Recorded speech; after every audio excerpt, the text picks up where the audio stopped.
Um, oh man, oh that's good.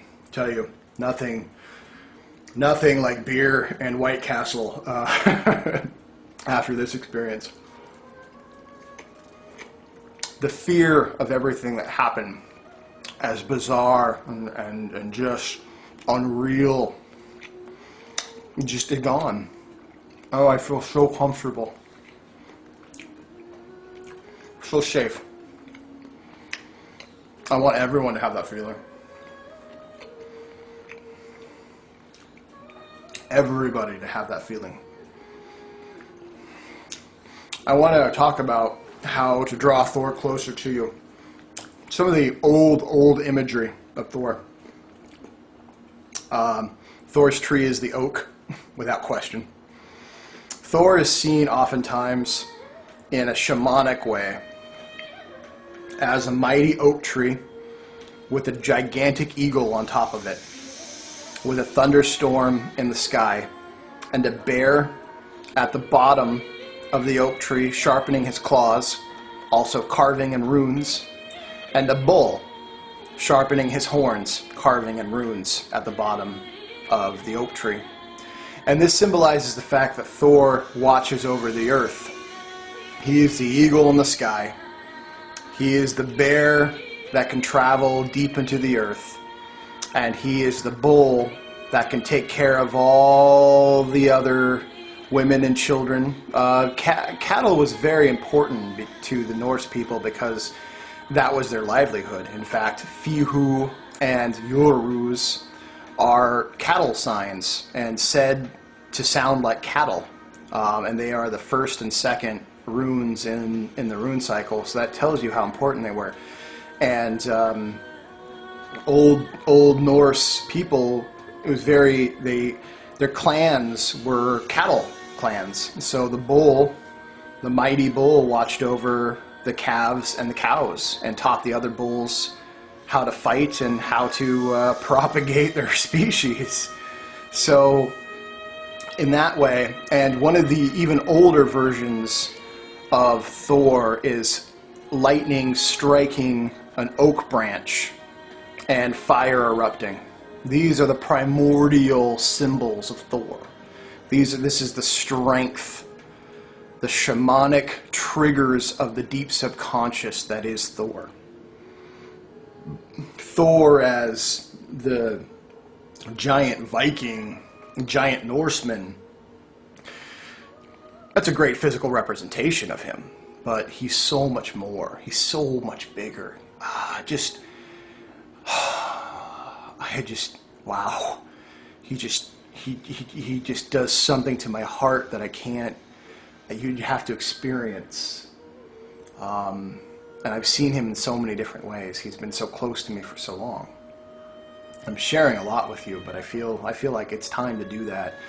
You get a fresher perspective of who this voice is. And one day I would love to step in front of the camera and actually perform a lot of stuff that I do. I do strength feats in Thor's name, bending iron bars and bending horseshoes and whatnot. But those images will draw Thor closer. His colors are red and gold. So I've seen red, gold, and green and white also do well. He loves beer. Loves beer. Pour him a beer.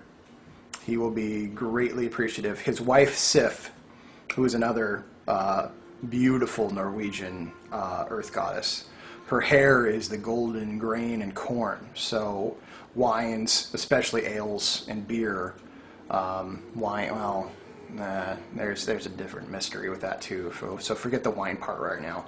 But definitely ale, beer, any fermented drink that's made with grain and corn and hops and the like are all very much favored by Thor. He doesn't take much else. Again, he's a god of the common man. Most of your actions that will honor him are your actual actions, living as a good honest, strong human being, standing up for what you believe in, standing up for those around you, not being a bully, being humble, being approachable and helpful and a value to others. These are the things that we need the most. And not expecting anything in return. Remember, you're not elitist jerk off.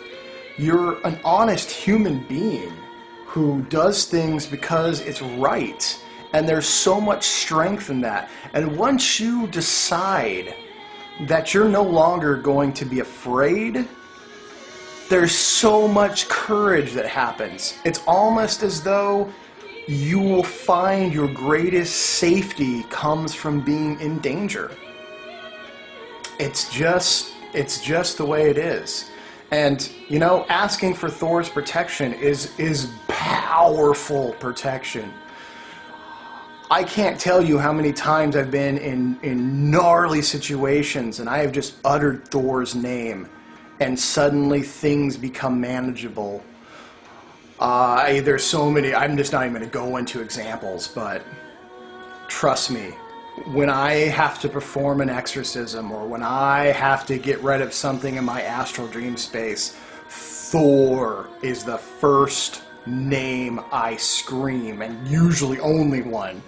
And I have actually woken myself up screaming his name, chasing things out of my dream space or bringing his hammer down upon its skull. I have heard myself in my own lucid dreams. I could hear my physical body screaming out his name. That's a trip. So this is Thor, people. This is my greatest, most beloved patron. And, you know, I'm a little drunk. I'm a little spacey. And I hope this made sense, because this is the kind of honoring and information that needs to be out there. And if you are going to work with a powerful, powerful, earth-based patron, you know, really, really get to know Thor, you will definitely thank me. Thank you for spending some time with me.